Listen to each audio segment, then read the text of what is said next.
Welcome to our channel. Today we how to check UnitedHealthcare copay information online, cost guide step by step clearly. Visit the UnitedHealthcare website in your web browser. Locate the members section on the homepage. Click on the sign in button to access your account. If you don't have an account, click on register to create one.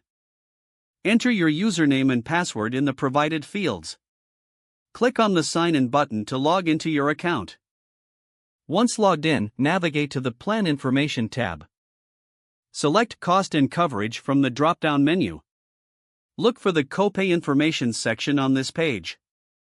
Click on the link or button to view your specific copay details. You may need to enter the name of your plan or your specific medical service. Review the copay amounts listed for different services. Take note of any additional fees or coinsurance that may apply.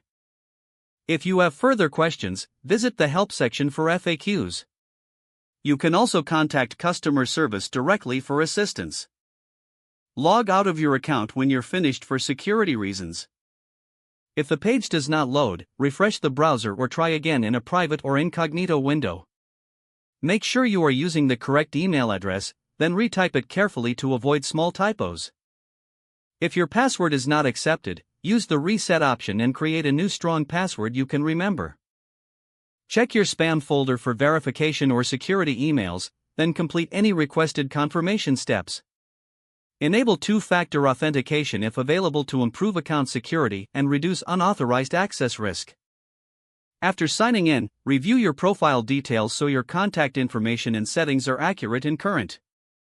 If you see an error message, note it down and try again after restarting your device and internet connection. Log out when you finish, especially on shared devices, to keep your account and payment information secure. If the page does not load, refresh the browser or try again in a private or incognito window. Make sure you are using the correct email address, then retype it carefully to avoid small typos. If your password is not accepted, use the reset option and create a new strong password you can remember. Check your spam folder for verification or security emails, then complete any requested confirmation steps. Don't forget to like this video and subscribe to our channel for more step-by-step tech guides.